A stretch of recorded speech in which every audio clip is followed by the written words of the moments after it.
欢迎收看关键时刻。中日之战现在还在升温当中，但或许结局已经定了。这个结局就是习近平输了。为什么说输了？你看到彭博怎么说？他说中国的过度反应让高市提前的获胜，这是外媒讲。第二个我们要看到是什么？是在这个亚洲风向机，他非常懂风向的新加坡，他非常懂国际的局势。你看到新加坡的总理黄循财怎么说？他说，日本似乎倾向于稳定与中国的关系，而非让局势升级，希望中国也能保持相同的态度。简单来讲，他希望你中国也退了吧，让这件事情就停了下来。而让现在习近平更担心的事情是什么？你看到，这今天在中国网络上面都在讨论这个人，这个人叫什么？吴世南。为什么叫吴世南？今天中国已经跟所有的中国人讲说，你不准给我去日本，结果他还是去了。他去了之后，他更厉害，他接受日本媒体的采访。中国不是都有通知说不要来吗？你看他讲什么？无视，无视，无视，我们根本不用理他。甚至他旁边的友人还说，我以后还会常常过来玩。这一个访问的画面在中国已经炸了锅。但更可怕的问题是什么？现在中国人民就跟他一样。已经完完全全不信任习近平，甚至连习近平的话我都不想听了。而为什么习近平对日本这么忌惮？好，为什么习近平这么怕？你看到这是日本的作家写了一本书，叫做《闰日》。这本《闰日》它里面特别写到了，现在中国的有钱的阶级，甚至所谓的人才，全部都跑到日本来了。跑到日本来之后，那你现在中国，你习近平，你还能玩下去吗？所以石头哥，真的是不得了了，或者说不得了。这一场，我们都以为现在还在战、还在弄的时候，不管是外媒对，或者是我们刚刚讲的黄循财，他非常非常懂风向怎么走。今天他已经都讲，希望你中国退，中国退就代表一件事情，你习近平真的输了吗？对，没错。事实上，习近平在这一次挑高跟中国、跟日本之间的这个所谓对立冲突来说的话，事实上目前为止来说，似乎是满盘皆输。为什么这样讲？你看彭博社说什么？他说中国的过度反应让高市提前获胜，那高市现在非常开心啊。为什么？高市现在的这个民调往上冲，现在目前为止来说，而且那日本根本完全不退让。为什么不退让？日本的这个每日新闻说什么？我们要回应这个削减的这个斩首的这个威胁之下，日本自民党已经决定，党本部要求这个所有的府道县的所有的活动中间，背个这个中国驻大阪总领事馆所办的各类活动。对，所以等于不爱赶紧插就对了啦。好，那这样我们就刚才这个赵伟就讲到一个亚洲的风向机，就是新加坡。因为为什么？因为新加坡它就要处理在这个小国，它是小国嘛，它很厉害，它在中国跟美国中间。对，它很厉害。对，它在小国，然后在大国中间这样穿梭之后，他们当然闻到风向。就没有黄循财，过去一段时间大家都认为说新加坡是比较在中日之间来说，他会挺这个中国嘛，就没有。怎么说呢？他说日本其实已经倾向跟中国稳定啦，然后不是让局势升级，然后希望中国能够同样保持态度。那这是什么意思？表示升级的是中国嘛？对。然后中国你不要这样做啦。然后他说我们东南亚国家已经和日本做到这一点，就放弃过去的历史的这个。将历史放一边嘛，而且继续向前迈进。他暗示什么？暗示你习近平没有把历史放一边，你放下吧，我们往前看，对，放下屠刀这样的状况。你习近平呢，是不是该好好想一想？好，那为什么要好好想一想？因为事实上，习近平担心什么呢？因为这几年来说，有一本书在这个非常红，叫《闰日》。对，闰日，而且是逃到日本来哈。他们是日本的这个学者做了一个报道。那这个报道里面来说，他讲什么呢？因为现在我们过去都认为说逃到日本的可能就是那种所谓在中国可能是活不下去，没有。现在其实跑到日本的都是中国最有才华的、最有技术的、最有钱的人跑到那边。真的假的？也就是说，精英跑到这个地方来。那精英跑到这个地方来说，基本上他们对中国可能都是蛮失望，所以跑到这边来。现在他要担心什么呢？他说日本成为中国新富阶级的逃难天堂，日本有可能孕育出下一个颠覆旧中国的孙中山。等一下，你说孙中山当时也是在日本，对，结果这一次他们说可能有孙中山2.0要来了。对，我们如果我们以前都很了解孙中山嘛，他革命的时候有时候如果失败就跑到日本去，对，而且跑到日本的时候也获得很多日本的华侨，甚至日本政府的资助之后才能够革命嘛，所以。但是他在这个日本接触那么多的这个思想的时候，会不会孕育出下一个孙中山？所以这才是事实上中国会非常担心的一件事。所以才讲嘛，事实上搞到目前为止来说，我觉得习近平其实真的没有占到便宜啦。习大大，你应该放下一切的一个状况了啦。这种现在习近平更怕是什么？是他。我们刚刚讲他叫吴世南，这个吴世南不是我们说，你听这一段访问你就知道。他让习近平多恐惧。我觉得日本还是挺安全的。私は日本は安全だと思います。無視する，無視する，無視，無視する，無視する，無視。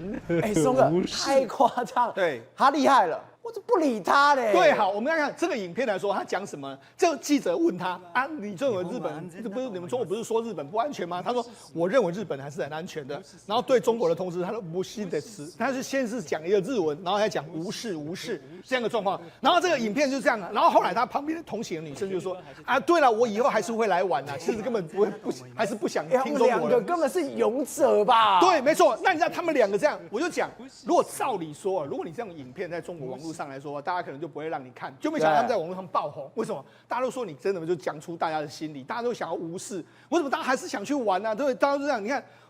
无视赴日警示，莫非脑袋被驴踢了？就很多人在骂他。中国媒体赶快出来洗对啊，骂他嘛，对。然后还有人说什么，我可以发誓，上海是出最多汉奸的地方嘛，就上海的观光客嘛，就这样。对，大家都把上海骂了一顿，什么上海是最喜欢外国人，尤其日本人的地方啊，上海人是最媚日，大家把他骂了一顿。因为他就是你看上海啊，我们看这边旁边右边解释上海的观光客，是啊，上海就被延上了。对，好，那你讲上海被延上，对，那所以大家在讨论这件事。可是如果你仔细去看哦，中国的社群软体你去看小红书，输入关键字，你看日本，然后日本入境，能看到很多中国的还有香港的网友就我还是进去日本啦，对，而且分享日本生活的一切都很正常。你看，我虽然爱中华，我爱中华。但很爱国，只是去了日本旅游一圈，所以爱国跟日本没有什么关系嘛。对，然后还有很多游客，你看在那边 po 文一大堆，然后甚至还穿和服啊，所以等于说他们根本就无视中国政府说，日本的治安这个尤其对中国不友善，你不要去玩，他们无视，照样去把大把的人民币花在日本的一个状况啊。爱我中华的方法就是去日本游一圈，这就是我爱中华的方式。对啊，所以你就知道这个讽刺到极点嘛。好，那我就讲，事实上目前为止来说，的确中国有点反应过度。为什么反应过度呢？因为原本在最近期的时候 ，Kokai 的一个日本的这个歌手，他要去中国做这个巡回演唱，他去很多地方哦，他要去北京啊，然后还要去四川、成都、重庆等等，要这样子去准备要这样开始哦。就他之前呢，14、16号都已经在重庆、成都都唱了哦。那原本要到这个北京来哦，就北京来之后，因为最近一段时间不是中日紧张吗？对，就没想你看他就突然公告演出取消公告，就这样子。就是说 ，Kokai 的这个所谓他的这个 One Our Story Goes On 心与心交织的歌呢，就取消了。对，那取消就说什么？因为他临时说这样，就你看很多人就已经来了，你看他们就这么多粉丝，对，你看他们都连脏话都出来了，退钱，对，退钱，然后这个反正脏话一大堆，那你看很多人就集结在这个地方，然后为什么呢？这人也太多了，是因为原本这个演唱是蛮多人很期待的嘛，就没想到他主办都会说什么啊？说因为我们技术性的这个故障啊，取消就是很多设备我们没办法用了。照你一看，你知道是假的嘛？就只是因为你就是要临时把它取消嘛。如果你说这个人如果是感冒，那我也就算了。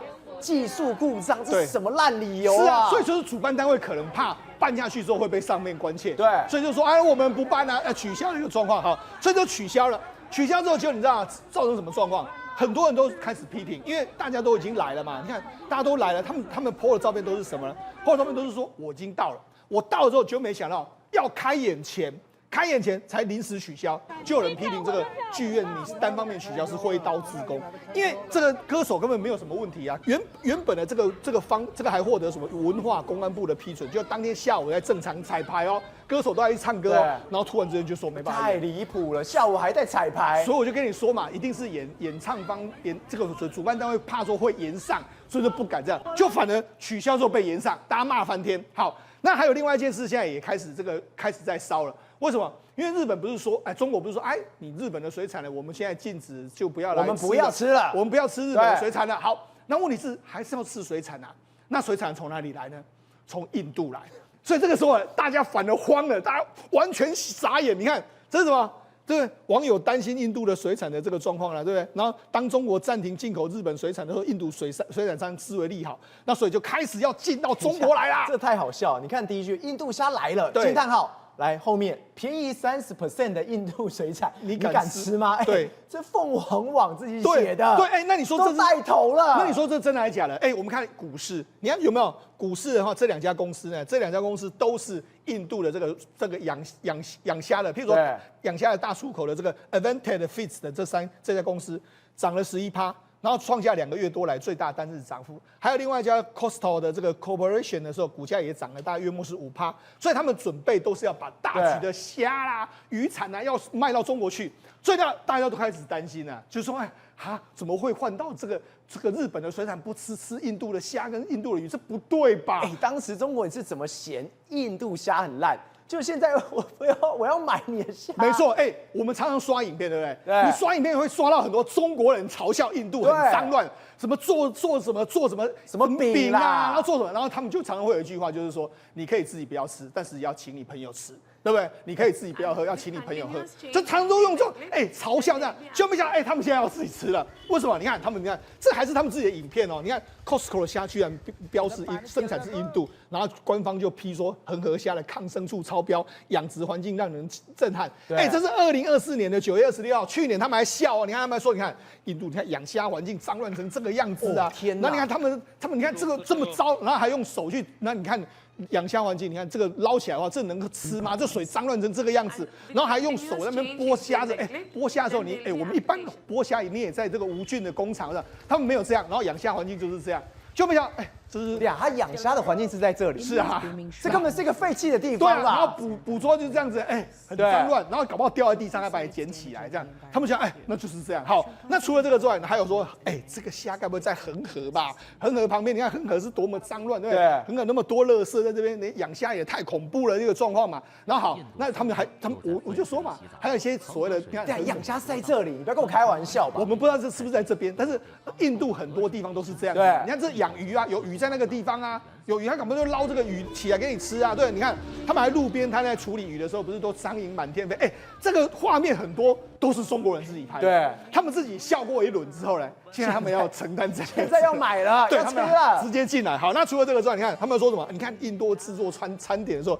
这我们看过他有影片嘛，就很像在洗手嘛。我们不是在看，我还看过。他们这个饼啊，还用脚那边搓，他们有时候做饼也是手也可以做，脚也可以做。那你看饮料，然后都常常用手去接，然后甜筒还在地上制作。所以过去印度的很多，我也看了非常多这种影片，你看了都觉得说这个真的能吃吗？所以等一下，你说的就是这个用脚踩的，对，好。所以就网络上大家就在讨论这件事情，大家都炸锅了。当然炸锅，我宁愿不要吃，你叫我进印度的，我吃什么啊？过去他们是最喜欢笑印度阿三的，前几年印度跟中国关系很差嘛，对，他们一直笑他，就现在他们笑不出来了。为什么？就有人就说，你看一个这个元素周期表的上半部，对，然后一个是这个周期表的下半部。他说日本的水产是元素周期的上半部，跟辐射有关。是。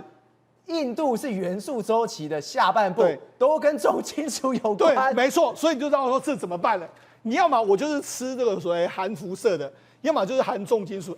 还不止含重金属，印度可能还不止，还有含什么？还有大肠杆菌超标。所以很多人就很担心啊。你看就有人说什么？为什么要在核辐射还有大肠杆菌中选择？对，然后就来了个更狠的啊。然后这个还有印度水产品过来的时候，你们不要过来啊，退啊，退，你给我退。所以你看大家都担心成这个样子啊。然后我跟他讲，我就说中国过去报道过太多印度的故事。你看这是人民网哦，你看。这个海关总署撤销，这是2022年哦。那时候因为主要也是因为当时印度跟中国处得不愉快啦，然后撤销两家印度水产公司在华注册的这个资格，食品安全卫生管理存在重大问题。你看他就是说，然后他还说什么？你看他们还弄这样，印度有40万个人中毒啊，每一年都有40万个人中毒啊，坏的标题哦。对啊，没错。然后他说的，因为当时中印处得很糟，他们就这样子，你看一大堆这样洗，然后后来还说什么？圣城瓦拉纳西的这个恒河水，这个大肠杆菌的超标值最高能够达到每公升1亿啊！每公升，你说在这边对水流进来的每公升1亿的大肠杆菌，基本上只要一滴进到你的肠胃，你可能就是整天就肠胃翻滚了，摇滚了。对，就这样。现在中国网友说啊，这些几万斤被寄来吗？这样我就说，中国能够用的武器越来越少。很多人就说：“哎呀，那中国怎么不用什么禁止稀土的这个东西？”我跟他讲没有用，为什么？因为稀土这一招在上一次2014年的时候中国就对日本用过，对，所以日本已经开始，你看我日本已经借对10年了。对，日本怎么做？日本他们现在就很多都这个稀土回收，所以日本的稀土回收现在技术是世界第一哦，因为它就是只能够一直回收，所以你说现在反而中国很少牌可以打，它现在只能用什么水产品，用什么牛肉，然后用什么观光业这样好，但是日本有更多王牌。我跟你讲，日本真的很多王牌，为什么？你看日本就在讨论一个事情，他说日本要真的动手，传言这个光刻胶的这个3巨头要断供中国后，中国企业怎么反击？你看就这样，这个文章在网络上大家看啊，看了之后没多久之后，赵文这个文章就不见了。为什么不见了？你知道吗？因为这件事不能发生啊！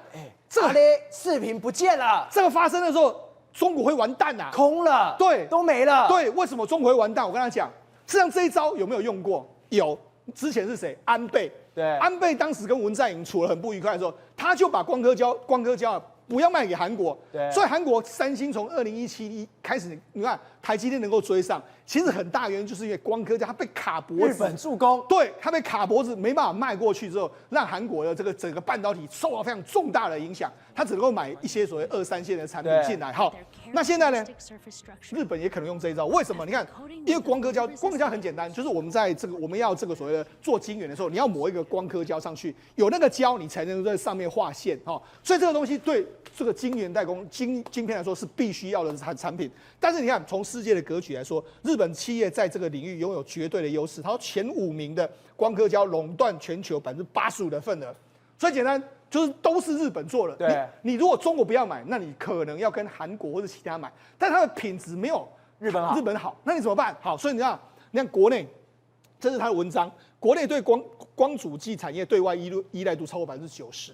然后从4家日本进口的这个比例超过60%，所以如果假设日本实施光主的这个断供，短期内将对中国半导体造成严重冲击。所以呢，这一招一出去之后，我跟他讲，中国今年不是都说我们要自己做半导体，什么中芯你要给我全力去做华为的晶片，然后怎样这样搞的，他们全部都要弄半导体。我跟你讲，日本这一招下去之后，他就没戏唱了。所以才说为什么这个文章出来马上就不见？如果他真的动了这个手，我中国的脸要摆到哪里去？对，所以赶快让他消失。对，如果假设高市真的做了这个动作，然后中国被压这个脖子的时候，那你怎么办？对，所以现在等于是说，现在中国可能有关当局看到这个文章，对我们从来没想过这样，赶快给他下架。搞不好现在就已经跟日本在谈一些事情，或许日本早就偷偷出手嘞。对，因为日本应该还没出手啦，所以如果出手的话，日本一定也会说我们对你出手这样，那所以中国就会退让嘛。所以现在应该还没出手，但是就不要让这件事发生啊。好，那我就讲，目前为止来说话，我就说对中国来讲的话，它其实可以用的牌真的没有那么多。对，另外一个就是我们今天一开始讲的这个润日这本书，润日这本书，然后这个日本人调查，你看他又说什么呢？他们是谁，对不对？为何选择敌国日本？所以他们查了非常多的一个状况哈。然后他说，中国宁愿用脚投票，然后离开这个党控制的祖国土地，为了追求更好的生活。所以他们就研究这些人。那研究这些人就说，你看，今年6月住在日本的人数已经超过中国人超过90万人了。你看这么多，节节上升。对，那节节上升，你里面来说，你也想说，那到底是哪些人呢？他说，这个他们里面有研究就是。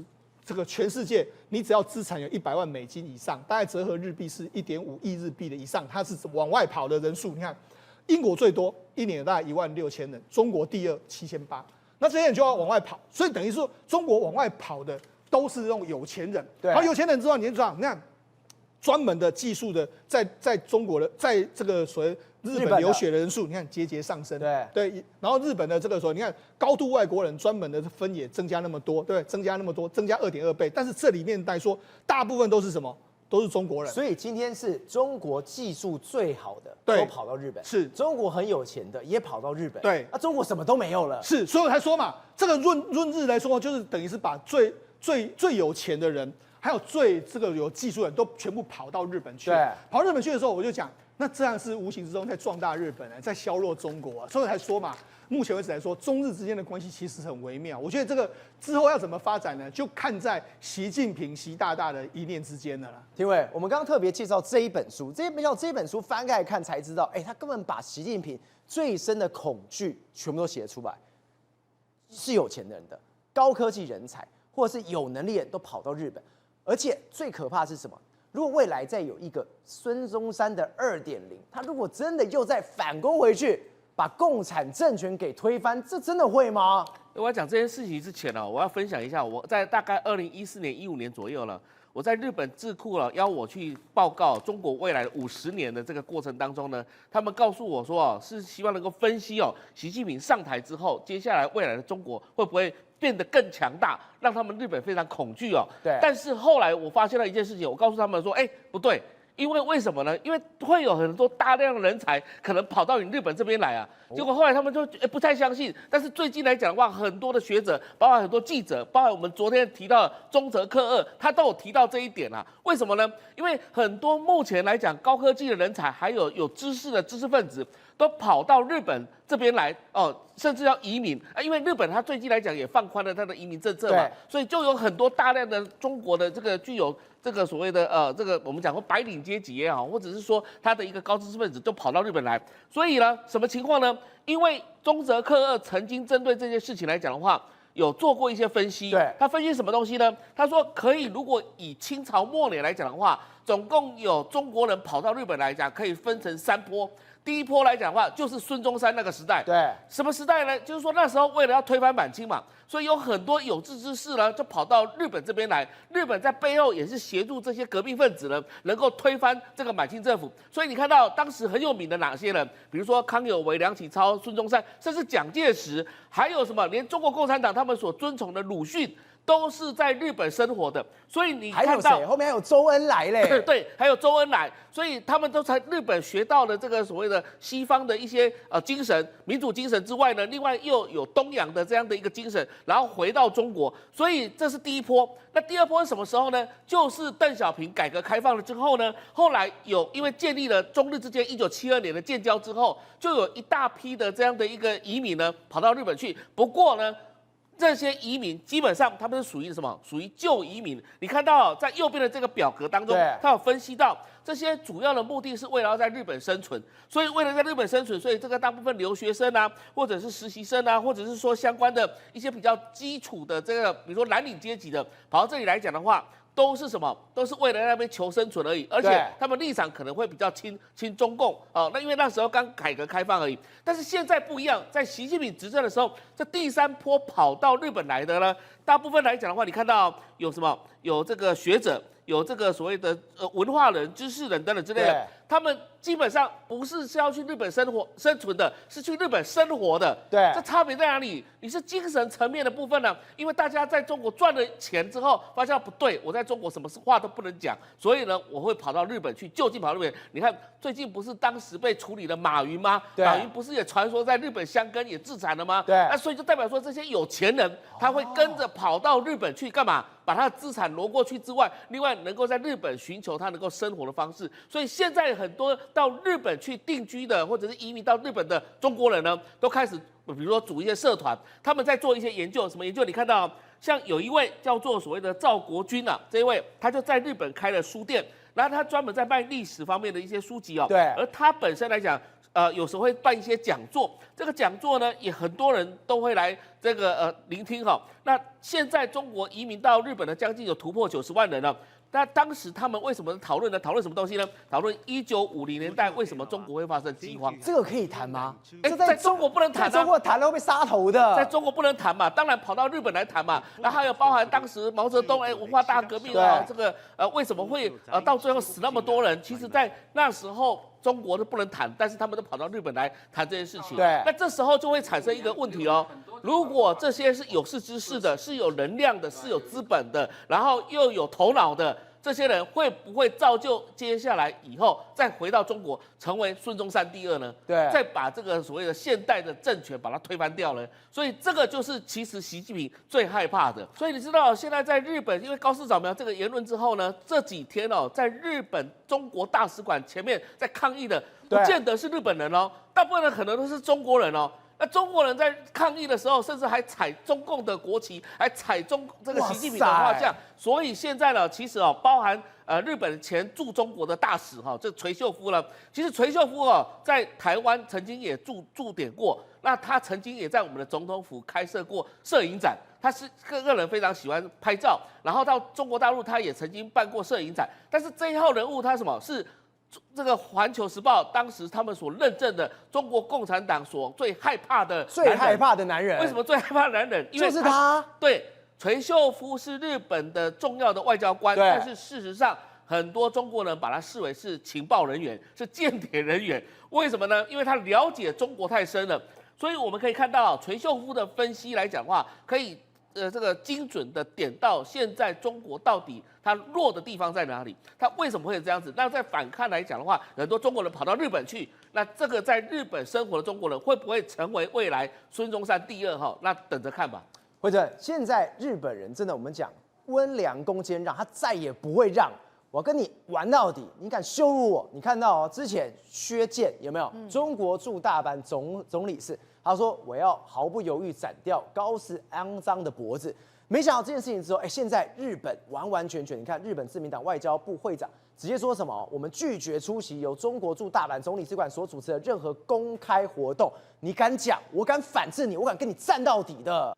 昨天事实上，日本的外交委员会他们有开会，那开会大家就是最关注的是惹出所有事情的事端薛健这个人啊，是不是要把他变成是逐出日本不受欢迎的对象？那你会发现，日本现在政府是这样，官方政府的说法是我们目前还没有讨论到这件事，可是执政党也就是自民党现在动起来了，你知道吗？他就讲什么？他现在他们的党本部直接下令各都道府的县就简单来讲，就是我们所有相关的都不可以去参加中国驻大阪总领事薛健他的所有公开活动。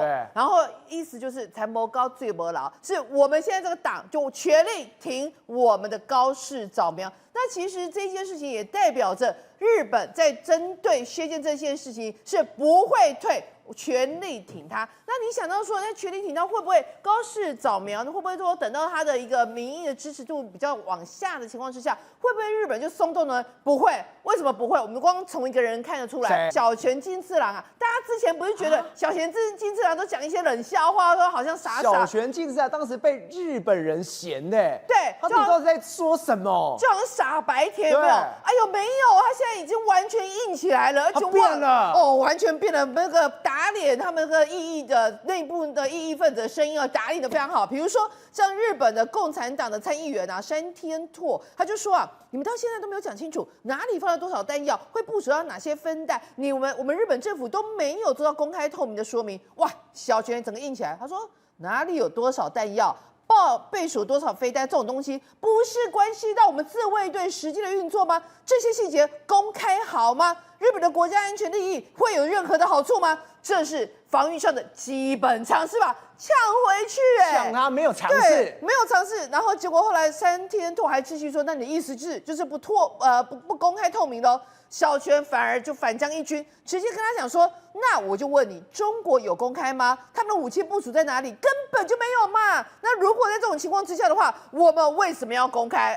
所以我们的安全是非常重要的。哇，啪啪啪！大家看了心里想说，天哪！你知道他其实他外表本来就非常俊俏的，大家突然就觉得说，哇，偶像剧的那个情节出现了。之前多少日本网友是在笑他，现在看完之后觉得。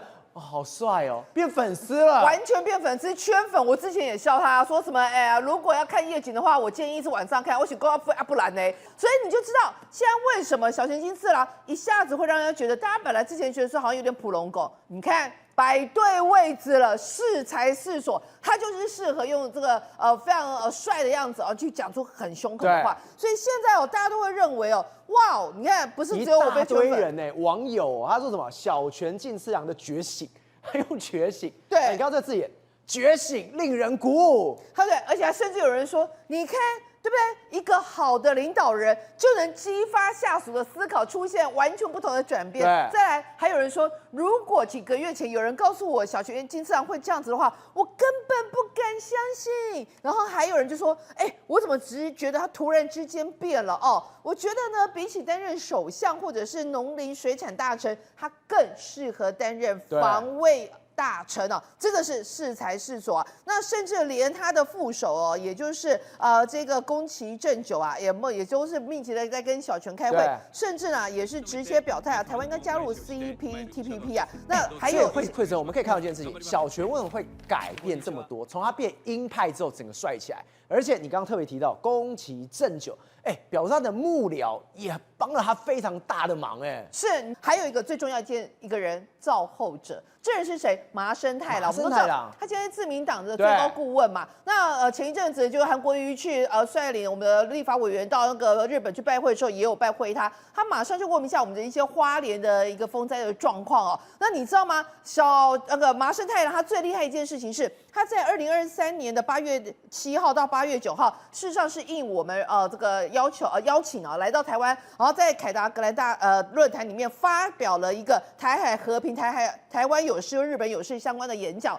他说，嚇阻能力啊有3个部分了，一个就是威慑的、威震的、威慑的实力，然后有事实执行的意愿，就是你要有这个实力，而且你要有这个意愿。最重要一件事情是，你要向外表达我们防卫国家的决心。他说，如果你能做到充分表达防卫的决心的话，就能嚇阻战争的发生哦。所以他那时候就呼吁我们台湾人，他说什么？要做好不惜一战的觉悟。那我跟你讲，他那一次来非常不寻常，为什么？因为他是1972年日本跟台湾断交之后，自民党来到中华民国这边拜访最高级别的官员，对，所以为什么我们会非常高规格的去迎接他、接待他？事实上，我们也认为哦，在麻生太郎在那个时间点愿意来到台湾，而且去讲这样子非常这个在台湾有事就日本有事这样子的一个公开谈话哦，某种程度上就代表台湾跟日本的关系不会因为这个安倍晋三之前的一个重视而画下句点。而且你知道吗？他那一趟来的时候，他还有一个私下行程。什么私下行程？他特别到了我们的五指山公墓去祭拜我们的李前总统。所以其实我觉得某种程度上这还蛮感人的，就是说他们来到这边都会去祭拜我们的李前总统，而我们的人有机会的话到那边去也会去祭拜就是安倍晋三。2个国家的情谊，因为在几年前当我们被中国制裁凤梨的时候，是安倍晋三直播的时间吃我们的台湾凤梨。我们刚刚讲，现在中日之战为什么日本他的底气这么的足？我们刚刚讲一大堆，就是你说最关键是什么？这一场中国一定输，从一个地方绝对看得出来。